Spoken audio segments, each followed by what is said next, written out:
Hey, what's going on, everybody? Welcome to A Street Called Worship. Of course, you know who I am. I'm Les, and it's great to be here once again. We have a really, really great show. If you're my age or older, then you know what that meant. That was the man. What was that brother's name, man? The Johnny? No, it wasn't Johnny Carson. It was the guy before him. Tonight we're going to have a really big show. Really big show. I think that was more 50s. I wasn't born in the 50s. Don't make me that old. But the show still came on when I was a kid in the 70s. So welcome to A Street Called Worship. We have a wonderful show on tonight. We're going to talk about financial wisdom with Brother Minister of Finance. I call him the Minister of Finance, Scott Williams. So much going on in our economy. We got promises from the current president that the economy was going to get better, but I don't see that getting better. And people were okey doked, in my opinion, but we're not going to get into any political science and no political back and forth on tonight. We're just learning how to do our finances and also learning how to trust God in the midst of being good stewards. So I'm not going to linger on any longer. Got Brother Scott Williams coming in all the way from the A, but he's from the J Town. They used to call, well, I can't say what he used to call them because Yeah, we save now. yes, we are. But he definitely was a high flyer when he balled here in the Chicagoland area out of Joliet. But how you doing, my brother? I'm doing well. How about yourself, my brother? I'm great, man. It's great to finally get you on here, man. Um, Me and this brother go back. I mean, way back to interstate warehouse days. And as I'm coming up, as I'm getting older, I'm finding out even the younger brothers used to work at interstate warehouse. It was like a foundational point of really getting into the workforce in your 20s. And some people still work there. There's nothing wrong with that. But I know that's where I first got my first start with a real job for my family. Mm. That was pretty long. It was a lot of experience, and it was a good experience. Met a lot of brothers there, including this one here, that showed me a lot of wisdom even when I was there. And that's what he's going to do on tonight, everybody. He's going to give us some wisdom about stewardship and what to actually do with our money. Um, Tonight, and we had talked about this in 24, because this will probably be a two-parter because he's going to have so much wealth of information. It'll probably be a two-parter, maybe a three-parter. I know we can't do it all in one night, but this is going to be the first test of our interaction show. Mm. We're not just going to take your comments. Guess what? We're going to take your calls. So this is the first time. So don't beat me up if it don't get right. We still gonna get your calls in. We want to hear what you have to say. We want to hear your questions for the man of God. And that number, I feel like I'm back on the radio. That number is 815-242-7614. Again, that's 815 um, 242-7614. And I had to memorize that because I just got that number. And I wasn't gonna give y'all my personal number. No, y'all ain't getting that. I ain't crazy. I'm saved, but I ain't crazy. Yeah. so so They can bro, have my personal number. exactly. So, bro, what would be your let's first of all, let's get some of your background in finances and the things that you have done so that people can at least hear your credentialing and where you get all your wisdom from. Mm. Most of it comes from the University of Hard Knocks. That's where most of my wisdom comes from. Yeah, I do have a financial coaches certification through the platform Udemy. Uh, but for the most part, it's just me making all the mistakes, making the errors, learning from the mistakes, growing from the mistakes, and then surrounding myself around people who have financial wisdom. Uh, I, I do believe that you don't have to reinvent the wheel. There's nothing new really under the sun. Uh, I believe that you just be a good copycat. Just got to copy the right cats. Uh, so so that's pretty much where my wisdom come. Went to Catholic school, Providence High School. Went to Lockport Public School. Went off to college at Illinois Central College, uh, and got my experience there. Some of my experience there with tuition and what college means and how you do college. Bought homes, bought cars, many cars, sold cars. I was a loan officer, MLO they call it nowadays. So doing those different types of activities or working in those professions really taught me my financial background, and I got involved in those professions because I wanted to know more. I felt like I had made quite a few mistakes and wanted to get on the inside and get insider information, and of course did that. And now here we are, years and years later. I think I've been a financial coach now for about roughly 8, 9, 10 years. That's what's up, Scott. Thank you for that, man. Just want to give a shout out to Tyrone, my brother. He said, "What's up, big bro, Scotty?" Yes, Tyrone. Yeah. It's a good guy. So, yeah, that's good information, bro. And I know I've got a lot of wisdom from you. Um, just to let people know, it doesn't really matter what age a person is. I mean, we're only a year apart, but this man of God just gave me wisdom, like he was Methuselah or somebody, a really wise brother, and it's really helped me along the way. So, brother Scott, what would you say is the number one problem for people in general, especially in the house of God, as far as stewardship in their money? Uh, I'm convinced that the number one problem that I've seen, right, is people really don't know how to budget, right? How to stewardship. Uh, there's a rule out, a budget rule or a money rule called the 50-30-20 money rule. Okay. The credit is given to Elizabeth Warren and her daughter for coming up with the rule, but many people have their versions of the rule. And that rule just simply says this: uh, when you make your income, you only spend 50% of it on your needs. Then you're able to spend 30% on your wants. Of course, we Okay. know the needs are going to be housing, transportation, making sure your family's secured, got a place to stay, you know, those type of things. The wants, well, they could be some of anything, right? But that's what you pay yourself, your wants, 30%.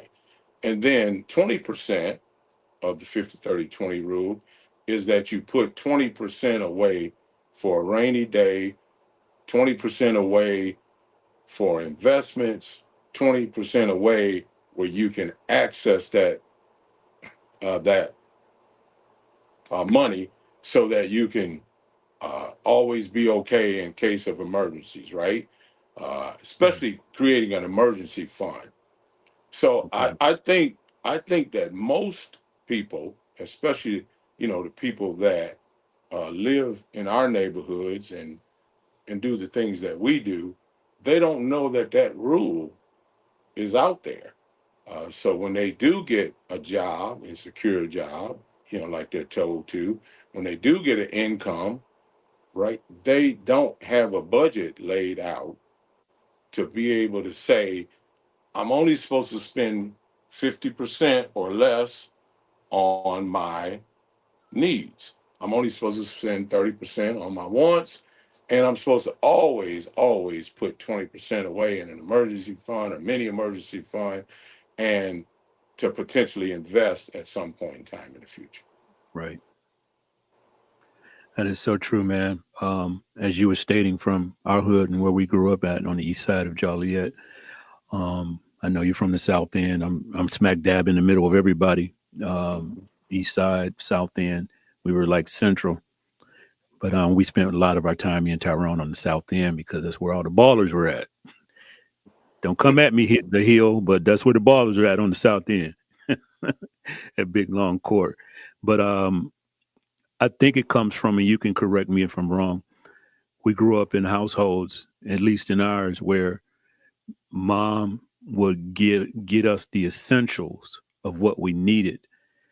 Like instead of Converse, we got Pro Kids. Instead of the brand name stuff, we got the generic stuff. Instead of getting the brand name cereal, we got the generic cereal. Thank God for that. That's the wisdom of a mother saying that we won't overspend. But Mhm. when we got out and we got our own job, we went crazy because now we ain't gotta listen to mama and them that held us back from getting the stuff that we wanted to get. Now I got my own money, and now I'm just gonna buy everything I see according to my paycheck, and not worrying about saving, not worrying about investing, because I really didn't learn that pattern of investing and what I should do with the 20% down with the emergency fund. I didn't learn none of that, man, until I was older in life. So, what are your thoughts on that, bro?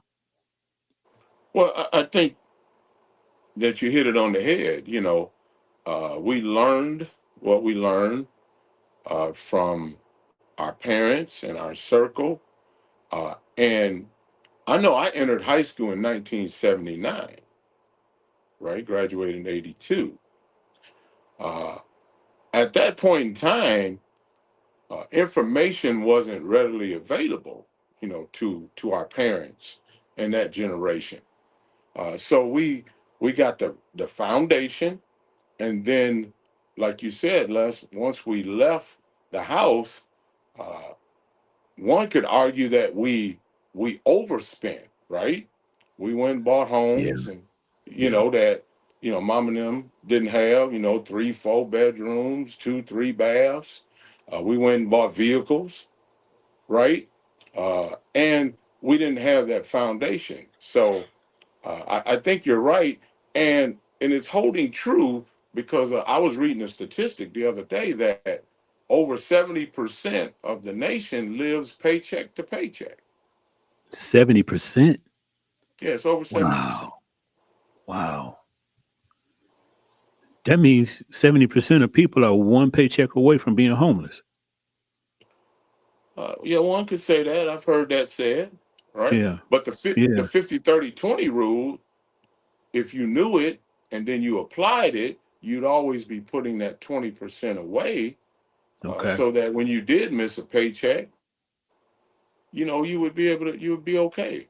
The ultimate goal is to have 3 to 6 months reserves, or 3 to 6 months worth of your bills put away in case of an emergency, and then you're Yeah. good for those 3 to 6 months, and typically you can get back on your feet within that time frame. That's exactly what I was getting ready to ask you.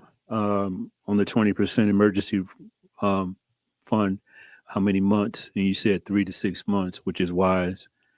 And it's according to what you're bringing in. And even extra, I think that extra, if you got that side hustle going on, you probably put a little extra in there. But I think side hustles, at least the way we were brought up, the side hustle was to get the extra things like the nice vacation to Cancun or the Bahamas or what have you. And as soon as that was done, we let the side gig go, or to catch up on bills to maybe get our credit together. But and there's nothing wrong with that. I'm not downing that. I'm not judging that. But to me, if we would initially did things right, maybe wouldn't need the side hustle. Now, there's times when side hustle is needed. Um, but then again, we do it maybe for the wrong reasons. What are your thoughts about that, bro? Well, I think the side hustle comes into play because the 50/30/20 rule wasn't in play. You see it in other cultures, right?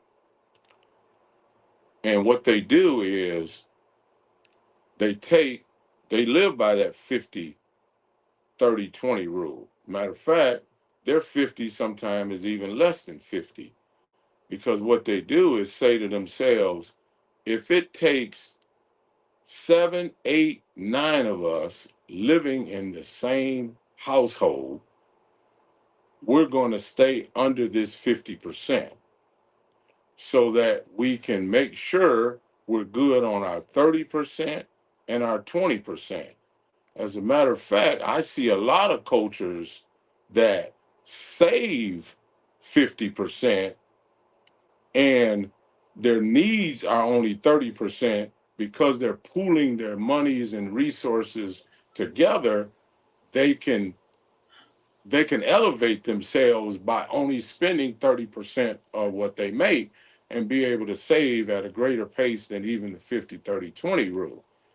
And then when the time comes, they can have what they need for the down payment on the house or to pay the car in full instead of going out financing the car.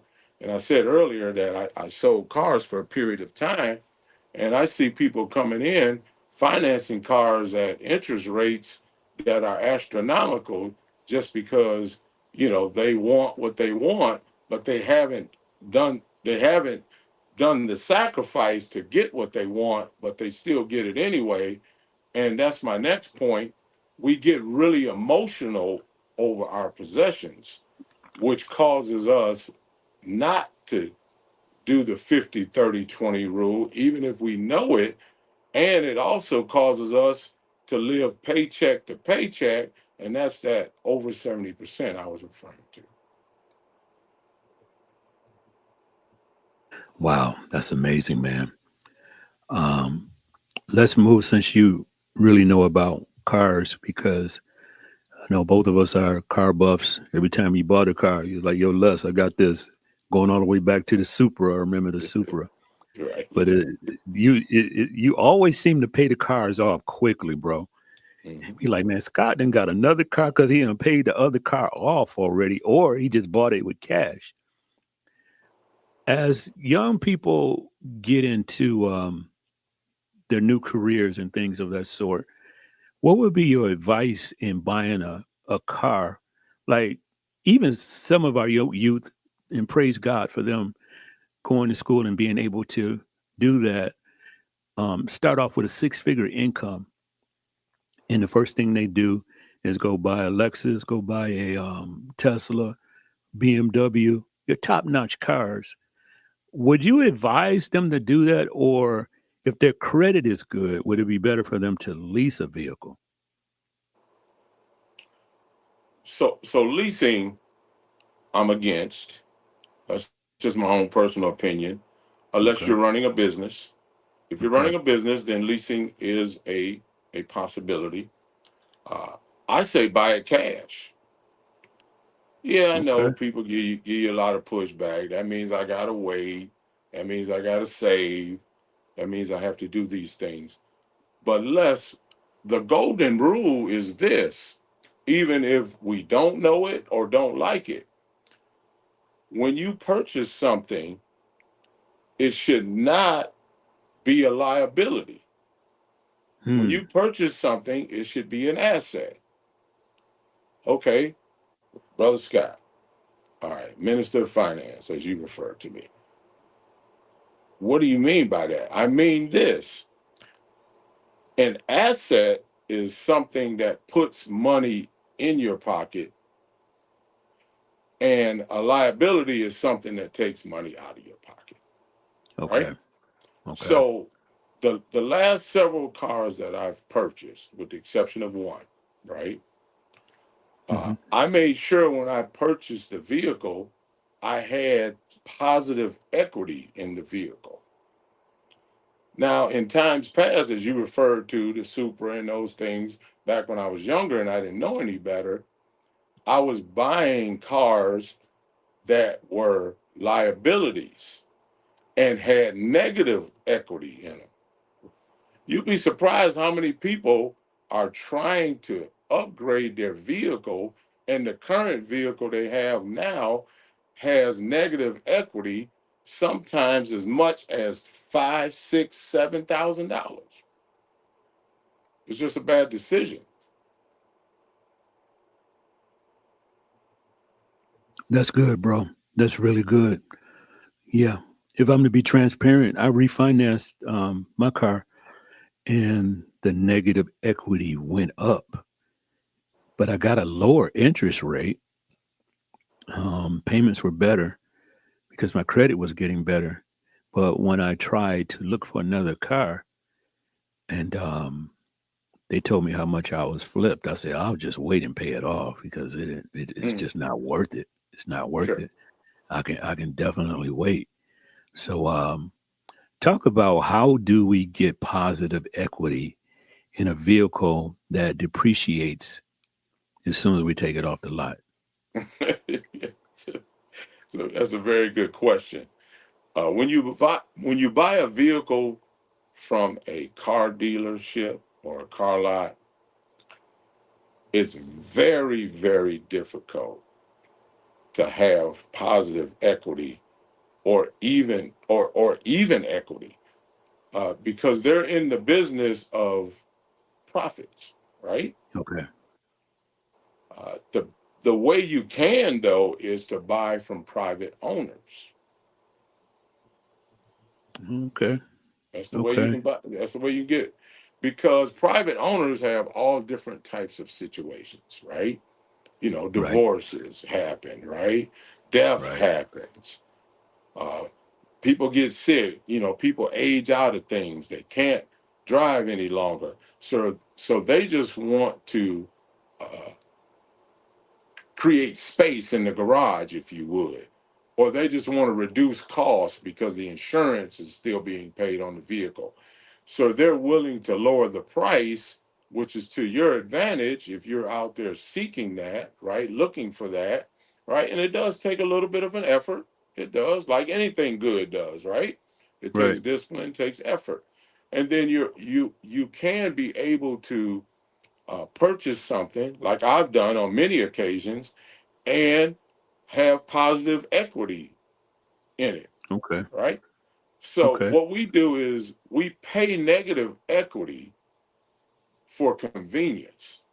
See, we want the convenience of going to the Nissan dealership, the Toyota dealership, the Ford dealership. We want Yeah. that convenience. That convenience costs you. And I'll go a step further. That convenience is affecting you to being able to build wealth and being able to create your emergency fund and being able to create your 3 to 6 months reserves, because you're paying interest, you got negative equity, and typically you're paying for that vehicle, maybe not twice, but you're paying for 1.1.5 vehicles, 1 and 3/4 vehicles, because of convenience. Wow. That's good. That's good. So Les, I How? want I want I want to I want to I want to give some terms, okay? Go I ahead, want to bro. give some three-letter terms, Okay. finance terms, that I think will help, the listening audience, right? Okay. Uh, I'm gonna start with this three-letter term, PMI. Okay. Then I'm gonna talk about TIP, and I'll define these in a moment.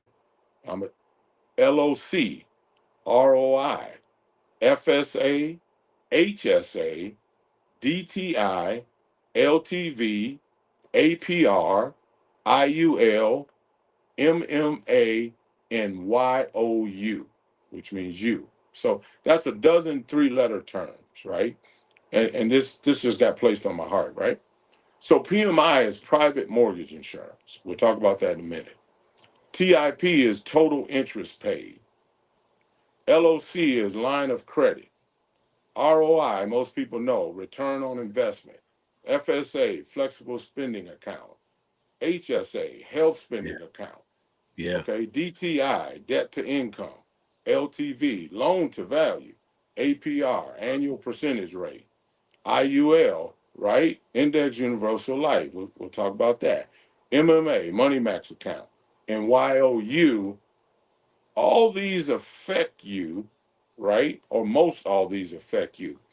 Les, do you know there's people, well, let's go back to PMI, private mortgage insurance. There's people who own homes, right? In our age group, older than us, and people younger than us that are still paying private mortgage insurance on their home and they don't have to. What?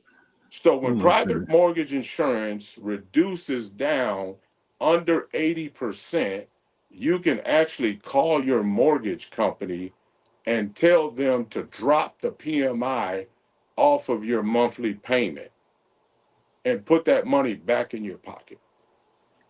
What? Wait a minute, bro. Wait a minute. Man, say that again for me and everybody else. So if you don't put 20% down on a home when you're purchasing it, you typically have PMI, private mortgage insurance. What my interpretation and definition of private mortgage insurance is the mortgage company requiring you to take out an insurance policy to protect them against you in case you default on the mortgage. Okay. Okay. Okay. In a nutshell, that's what it is. Okay. That Well, makes sense. once you obtain 20% equity in the home, that may happen. They may happen in the first 2 years. It may happen in the first 5 years. It may take a little bit longer. Once that what I call LTV, loan to value, right? Once it gets below 80%, you can actually call your mortgage company and have that removed from your mortgage. Wow. Wow. Now the percentage does vary, but on Okay. average, what I've seen is people pay about 175 per month every month for 30 for 360 months. And a lot of people, because they don't know, continue to pay that for the whole term of the mortgage. And the way values are shooting up now, right? And the fact that you're paying your mortgage each month, you can get accelerated equity. And if you bought a house, say in 2022, here it is 2025, you very well may be below that 80% threshold and be able to put that money back in your pocket to help you pay bills, live your lifestyle, create a savings, emergency fund, invest, etc. Wow. That's information I didn't know. I'm gonna have to look into that. We're definitely gonna have to Sure. look into that. Me and Bev. Wow. Because I'm quite sure that we're at that 20%. We've been in here 6 7 years maybe. Hmm. So definitely gonna have to check that out because that extra money, like you said, can go into investment, an emergency fund. Um, at this age, I would rather go into an investment, um, a Roth IRA or something like that. But and that's good information, bro. That's a wealth of information right there. I mean, wow, wow, yeah, got my Hmm. head spinning now. Yeah, I got So, you. So we're going to talk a little bit about stewardship, right, Les? yes, sir. I and I love that word because there's good stewardship and then there's the other stewardship, right? Yeah, yeah. Uh, were you aware that 12%, I'm sorry, were you aware that the average American only has 12% of their money left over after bills and obligations? Didn't know that. Wow. 12%, right?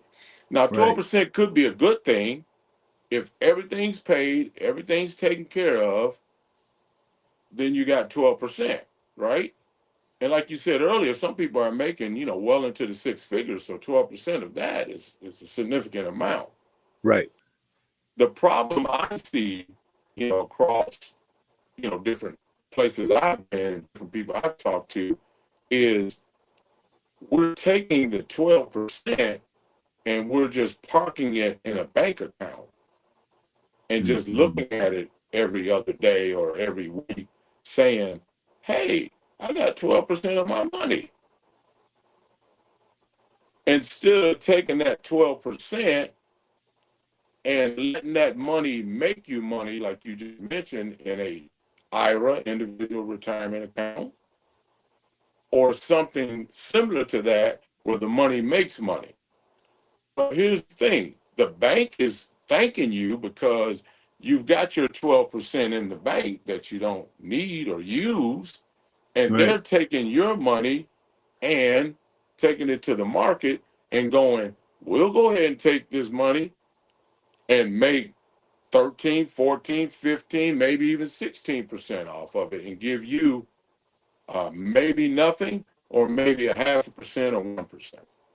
Wow. Wow. Yeah, that's called arbitration. I'm Wow. sorry, arbitrage. Okay. Banking arbitrage, right? Mhm.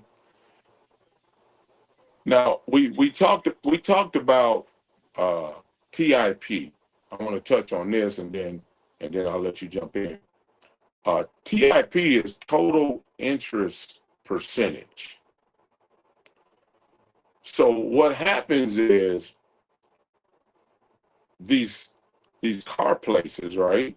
Because I told you I worked at a car dealership for a while, and then these mortgage companies, because I was a mortgage loan officer for a while.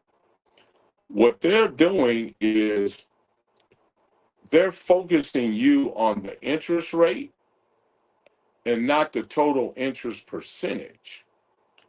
So the interest rate may be, 2, 3, 4%. Yay, everybody feels good.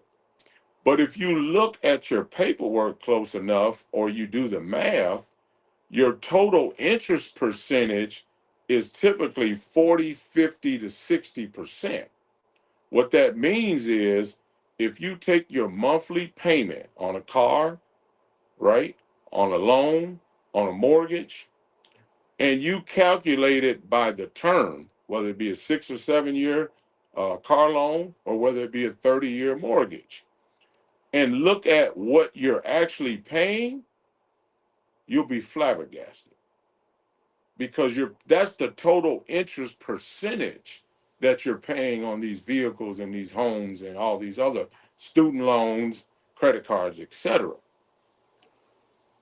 So therefore, you think and you're telling others, with a smile and with your chest out, that my interest rate is 2.75%.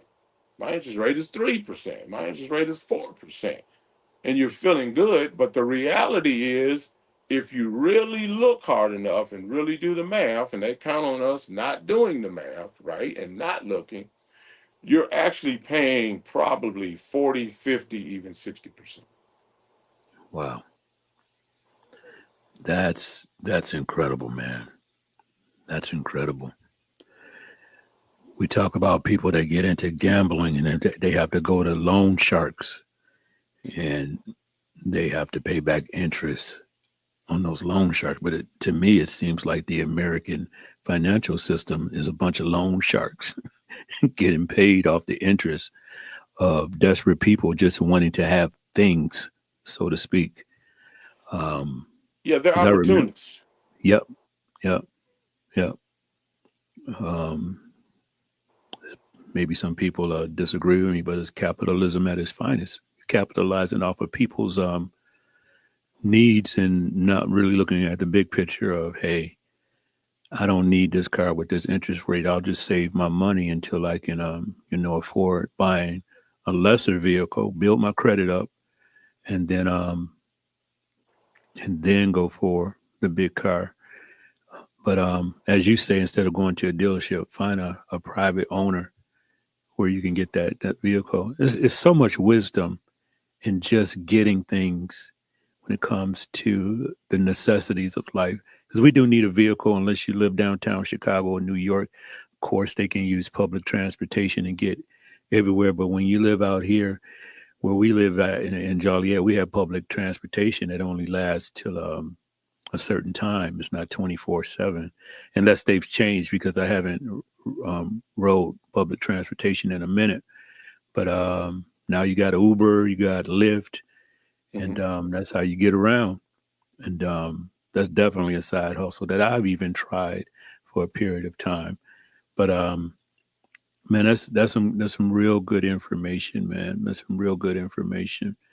What would be your advice to the youth of today that are getting ready to get into financial stewardship or financial problems? How can they avoid financial problems? The youth that are our next generation. Sure. To avoid the financial problem, you really have to educate yourself. Financially, you must. It's a requirement. John Hope Bryant, who is from Los Angeles, but his uh, his organization, Operation Hope, is based here in Atlanta. He says that financial literacy is the civil rights of today, right? It's the civil rights issue of today, and I agree with that. Uh, we have to get financially fit, right? And in order to do that, we have to have an accountability partner, right? The one thing that we get a little uncomfortable with is obtaining a partner that will pair up with us and hold us accountable financially. We kind of want to go dark, right? When it comes to finances, we don't really want to reveal what's really going on with us unless it makes us appear in a positive light, and that's fine because some people are really doing some very good positive things. But when we're falling into a financial trap or a financial pitfall, the best thing to do is early detection, right? And if you have that accountability partner, then they can help you progress along and not fall, completely into the hole, right? So I think the advice I would give would be to get you an accountability partner, a financial accountability partner, right? Someone Yeah, that you can bounce ideals off of, someone that you can say, hey, I'm thinking about doing this. I'm considering right, doing this. This is something I desire to right. do. And then let them give you some feedback and make sure they're credible. Make sure there's somebody that has your best interests at heart, right? And Yeah, then make sure you're open to listening to them, right? Don't listen to respond, but listen to understand what they're saying because they have your best interests at heart. that's true. That is so true. Um, I know I've come to you several times about, hey, I'm getting ready to go in this direction. What you think? And I get your advice and stop.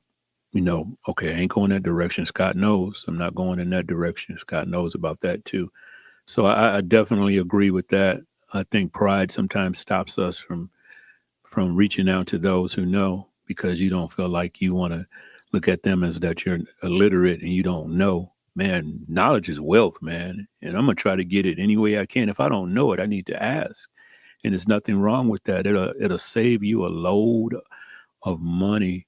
I remember I was in the market of getting a new car, another car, and I called you and said, Scott, because I know you know cars, bro. I said, man, I want to get this BMW. I always wanted a BMW. And it was an older model, but it was still a Beamer. And you know how Beamers they run really good. He was like, Les, bro, unless that mug have a mega warranty on it, don't get it because if your finances are not straight, as soon as that bad boy breaks down, it's gonna sit because the repair is gonna be at least 2 to 3K just to get it fixed. And I took that to heart, and I was like, well, I ain't going that direction because I don't have an extra 2 or 3K to, get the car fixed if the warranty is not that great. So I totally agree with you, man. You need accountability partners that you can call on and let me tell you about this and let me hear what you think about it. So that's Yeah, really good. you're absolutely right. Les, I bought my first house in 1997. Yeah, I know I'm dating myself, which but I'm proud of this, right? I'm proud to be, Yes, at the sir. stage of life I'm in. And when I bought the home, I hadn't bought a house before. There were some friends of mine that were buying homes, but I didn't seek wise counsel, right? Okay. I just said, okay, if they can do it, I can do it. So I was just kind of winging it, figuring it out, right? And don't get me wrong, I had a little bit of guidance, but it wasn't the guidance I needed. Right. And Right. I remember the payment, right? And the young people that may be listening gonna laugh. My payment was $717.22. That was my mortgage, right? Wow. Yeah, nowadays you gotta add a one to that, right? Or a two, Right. right? So we get Right. it. Of that 717 payment, right? Now it didn't include insurance and taxes, right? It was just Right. payment, principal and interest. Right. Of that 717, $616 was going to interest. Oh my Lord. 1997. Wow. Mm-hmm. Wow. Yeah, Wow. it sure was. Uh, Man. Man. I know it's hilarious, but Les, Wow. here's the here here's the interesting part. Here's the mortgage statement from 1997. I still have it right here. Wow, bro. I got it. It's right here. Wow. So so I had 360 months to pay for that vehicle. Now, I mean pay for that mortgage. Now don't get me wrong, at about year 20, it was going to flip around to where I was paying 600 and something dollars on principal and then 100 and something dollars in interest. Yeah, year 20 it was going to happen. Okay. That's a But lot of for the years, first man. tw- for the first 20 years, I was going to be paying something similar to that. And I always tell people, when you go get a loan, you go get a mortgage, go get a car loan, student loan, any kind of loan, ask them for the amortization chart. Ask them for it because you want to look at that before you sign on the dotted line. Wow. Because the amortization chart is going to tell you the TIP, total interest percentage. It's going to tell you what you're going to be paying every month for 6 or 7 years if it's a car, and for 15, 20, or 30 years if it's a mortgage. It's going to tell you what you're going to be paying. Now, with that being said, how else are you going to buy a house or a car? Most people don't have $250,000 sitting around to purchase something cash, Right. right? Now with the vehicle, maybe you got 3, 4,000, 5,000. You can go buy the vehicle cash, okay, and avoid that total interest percentage and that APR, annual percentage rate, right? Right. Because an interest rate is really not what it says it is, okay? It's just them dangling the carrot and making you feel like you did well, right? And don't get me wrong, you want the lowest interest rate you can get because Yes, at sir. that point in time, you're going to be paying more principal than interest. But at Yeah. the end of the day, even if you got a 2.75% rate or a 3% rate, which many people do have because they bought their homes years ago when rates were low, if you calculate up the payment that you're paying and you calculate up the term you're paying it, it's not going to equal that 2.75% or 3%. Okay. Mm-mm-mm. But you have to go through the banking system. Okay. How else you going to finance it? Right. One of my mentors here in Atlanta, Ivy Stokes is his name, right? Uh, he says interest is the penalty that we pay to have something now that we really can't afford. Hmm. We look at Wow. affordability, we look at affordability in monthly payments. I can afford that. I make this per month and my payment is only this per month. I get that. That's true. That's factual. I've done it. You've done it. Yes, sir. Most Americans do it. But at the end of the day, if you're paying total interest percentage of 40, 50, 60%, you're paying a penalty of interest to have something now that you didn't want to take the time to save the money and purchase it. And that's the American way. Yeah. We're not gonna save money for 7 years, 10 years, 15 years for us to go and purchase a home and pay for it. We don't even do that for cars. Nope. Sure don't. Wow. Wow. Man, this is really good, man.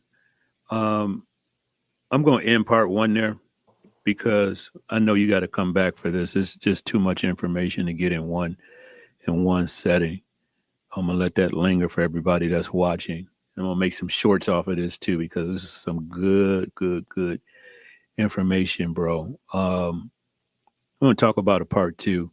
I don't know if you can come back next week or the following, but we need to really put this out there and let people know how to steward their finances the right way. I think America has taught us all, including myself, that you want to look good instead of being good. Just like you just gave the illustration of the interest rate, um, just making the payment lower. And I, like you said, we've all done that. We see a car that we want, and the first question they're gonna ask, "What can you pay a month?" That's the first question they ask. They don't never ask you, "Can you afford the car, so to speak?" They ask you, "What can you handle as far as the payment is concerned?" Of course, we're going to say, "Well, according to my budget," when you really don't have a budget, just thinking about the stuff that you got to pay, but you really don't have a sheet in front of you with a budget.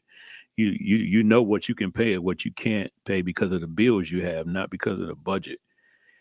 And we say, "Well, I can handle maybe 400 a month." They come back and say about 450 then. So nope, 400, 425. Nope, I need 400. Okay, the lowest we can go is 405. Okay, so but the interest rate is like 18 to 24%. And that's what gets us messed up because now you already the car is already depreciating and then you're going to be flipped when you want to get rid of it in 2 years. You can't because you're flipped upside down as soon as you leave the dealership. Yeah, there's a lot of Americans out here with negative equity in their vehicles, three, four, five, $6,000, and they stuck with the vehicle because Yeah. you Yeah. it's pretty tough to be able to trade it in when you have that kind of negative equity, right? Yeah. Uh, So the true. good the good news is this, Les, and we'll close with this. Uh, there is a way to cut interest. There's a way to do it. Cut interest on loans, auto loans, student loans, credit cards, mortgages, etc. For the longest, there was no way, so they knew that you had to come to them to get your mortgage because the average person doesn't have a quarter of a million or, you know, or more laying around that they can actually purchase a vehicle. Uh, Right. so, so the bad news is they're the only show in town. It's the only way you can go and get the items that you want and be able to have them now instead of later, right? Because most people don't want to Right. wait till later. The good news is there's a way to even slash that interest, right? Right. Interest, they're going to make it. They are. But they don't have to make it at 40, 50, 60%. If we can cut that in half or cut that down and reduce that interest, then that's putting money back in your pocket. Man, man, Yeah. And we have a way to do yeah, that. man. So the Wow. homework assignment, right, for Okay. us, all right, Okay. for me and you, and for those that are listening, is this, all right, for part two. Get everything listed down, get everything placed down, get your budget in order, right? Whether you use an Excel spreadsheet or whether you use, just pencil and paper. And then tell yourself or have the answer for yourself after I pay all my bills, after I pay all my obligations. I mean everything. From the snacks that you buy at the gas station when you go put gas in the car. You call that miscellaneous. And then find out what your percentage of money that's left over after all your obligations. Now, the national average is 12%. So, are you below 12% or at 12% or above 12%? And then that's going to answer the question for you, not for us, because we don't need you to tell us that, Right. as to whether you're a good steward or that other steward. Wow. Wow. Excuse me. That's good. Got one comment or a question here. It's from Beverly, my Beverly, and she said the information you just shared about the principal and interest on a mortgage. I'm shaking my head. Wish I would have known about that. Yeah, yeah, Yeah, we both do, sweetheart. We both do. yeah. So that, Unless I wish I would have knew. I didn't know either. I was a victim. Yeah, I'm exposing myself that I was a victim. Paying seven ooh, seventeen and 616 toward interest and all that. Yeah. So wow. unless here's the thing, there's many people out there that will listen to this or maybe not listening to this that are in the same exact situation Yes, sir. as we were in, me, Yes, sir. you, Bev, my wife. we, Yeah, we didn't know any better, right? And yeah, that's the reason why I'm motivated to be a finance coach or financial coach, right? To help people realize these things at an early age, 18, 20s, 30s, right? Instead of yes, sir. realizing it when we're in our 50s or 60 or 40s, etc. Because then you can do something about it. Yeah, man. This is man, bro. This has been so good, man. This has been just really good.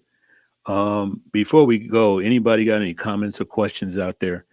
And if you're doing this on a replay, please put in the comments below some things that you're concerned about as far as your finances are concerned, questions that maybe we've talked about tonight. As Scott has said, he's again, I call him the minister of finance, but he's really a financial coach. Um, Not only from education, but from the life of hard knocks of learning.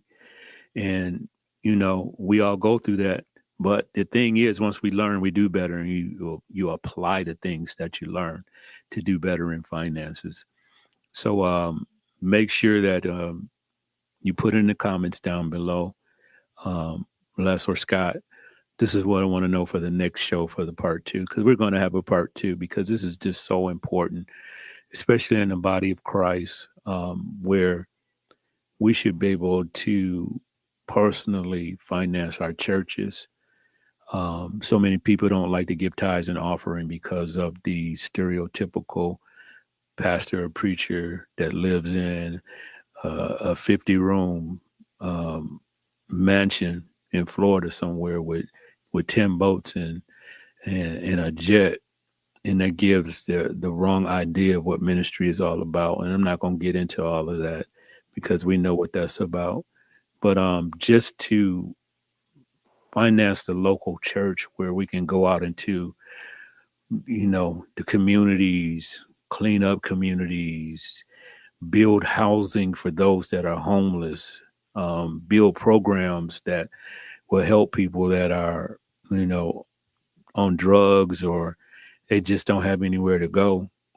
Those type of programs should be around each church. Like I just see a vision of one church and then many houses in that community that have been financed by the church. But if our finances are together, then we can't put into the local building that we fellowship with in order for that wealth to be spread and be blessed among people that are in need, not necessarily us, but a lot of people that are in need, at least get them on their feet. Um, this has been good, bro. This has really been good. I really appreciate you taking out the time to do this. Um, Regardless if we're brothers from another mother, I still appreciate you, dog. I really do, man. And Yes, any sir. last Thank you. closing words before we get out of here? The last closing words is when it comes to money, you know, people get a little touchy, right? They do when it comes to finances. Yes, sir. So if you want to keep your situation confidential, private, you can email me at thinktwicellc@gmail.com. If you have a question or a comment or something that you need or want to know, once again, that's Think Twice Think twice. LLC at LLC. gmail.com. And you can send me that information, those questions, and I'll make sure we keep them, confidential, and we'll get it answered. The main thing is to get you some other options, right? Or to give you some other options and some other opportunities, because at the end of the day, your success is my success. Amen. Yes, sir. That's good stuff. That's good stuff. Um, as y'all saw me, I was handing the keyboard. I got a cordless keyboard. I was handing it off to my moderator, my daughter. She's helping me out on tonight because I see this thing expanding and just getting a team of people where um, just doing what I love to do, man. It's just giving people knowledge. It's giving people knowledge. And thank you so much again, bro Scott, for Yes, coming sir. on. You're welcome. We're Thanks definitely for gonna do having a me on, part brother. two. Yeah, man. We're definitely gonna do a part two because this, man, I'm kind of geek, man. This is some good information, bro. Some Mm. real good information that's needed.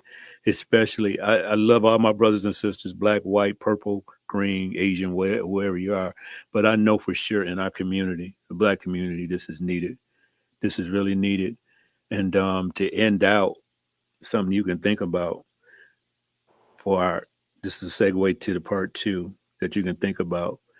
Why is it that we can't get back to the Black Wall Street days of the 20s?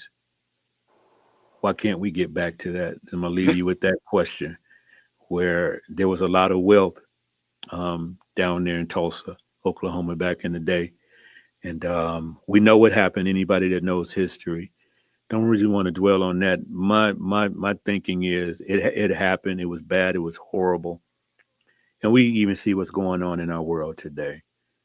But how can we as a people get back to that? So I'm going to leave you with that question. And those that are watching, um, we want you to come back with your comments and give us your opinion on why we can't get back to the Black Wall Street in America, not just in one spot, but America as a whole. All right. All All right, right. all Thank you, right. sir. To God be the glory. Amen, bro. Thank you so much, man. You're very welcome, bro. Talk to you God bless. soon. All All right. right, bro.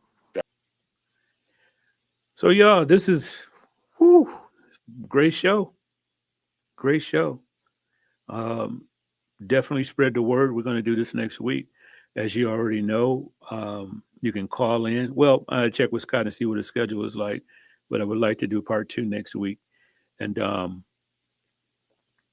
as you can see, we have a call in number. The number is 815-242 um, 7614. I'm still memorizing. I just got the number. But that's the number you can call in with questions next week. We want to make this interactive. I want to make a street call worship more interactive. Instead of you just typing comments, we want to hear your voice of what you've got to say, not only on this topic, but on other topics as we come into the future. Don't forget to subscribe. Don't forget to hit that like button. We want this to go. We want the algorithms. That's it. The algorithms. The algorithms. I just did a fat Albert on y'all. I know it's algorithms. I can talk, y'all. But that's basically saying the audience abroad that want to know what we're talking about. So hit that like button, hit the subscribe. Please tell somebody about a street called worship. I love doing this. Also, give us some topics in the comments that you want to talk about. We got some great stuff coming up this month. We got some great people coming on, and we're just expanding. Also, want to give you just a, a tidbit of what's coming.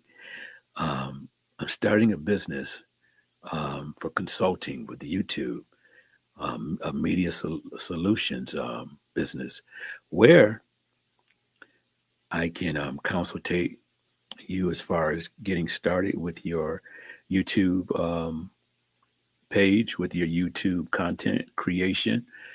I make logos, I do the thumbnails, I do the video, and also check this out. All you need is a camera. I can personally produce you from my home or from my studio, and all you got to do is come on camera, and I'll do all the legwork for you. Stevens Media Solutions. I think I just came up with the name. Just wanted to put that out there for those that have a little taste that they want to do this content creator thing. And it doesn't have to be Christian based. It doesn't have to be faith based. It can't be no crazy stuff. I ain't doing no crazy stuff. I ain't doing no Satan stuff, man. But if you have the heart and you have the mind and be like, man, I want to do what Les is doing.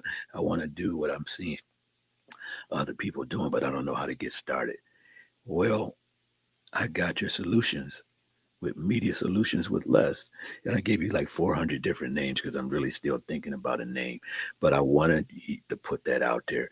Give me a call, leave a voicemail at 815-242-7614. Still remembering. Again, 815-242-7614. That's my business phone number for a street call worship, and leave a voicemail if you're interested. Once again, thank you again for um, coming here on a street call worship. It's been great. It's been good. I want to give a shout out to my wife that came on tonight. I want to give a shout out to Tyrone that came out tonight. It's my brother down in North Kakalaki. I give a shout out to my daughter that came in and helped me out, Ramona. So thank you so much, everybody. God bless. See you live next week. Stay tuned also. I'm going to start doing some reaction videos, some good reaction videos. Man, we got people that's been to hell. We've got people that used to be witches and warlocks and all that stuff. And we'll do some reaction videos. I'm seeing some stuff out there. I'm really trying to stay away from all the negativity about what ministry is doing this and what ministry is not doing that. We're the body of Christ, man. God will expose. I'm not a watchman on the wall. I'm gonna dig into that scripture also. Does a watchman on the wall? Here's a question for everybody. Does a watchman on the wall gotta bust everybody out? Is that what a watchman on the wall does? And I'm not saying that it is or isn't, but sometimes we need to research instead of listening to what everybody else has said. The Word of God says, study to show thyself approved. Workman need not be ashamed, rightly divining the word of truth. So we're going to look into that. There's too many watchmen on the wall out there. Everybody busting this out. We already see they doing wrong. Pray for them. Pray for them. I'm just tired of us busting each other out. It shows no unity. But God bless you. Thank you again for looking at a street called worship. And you'll see me soon. God bless. Bye-bye.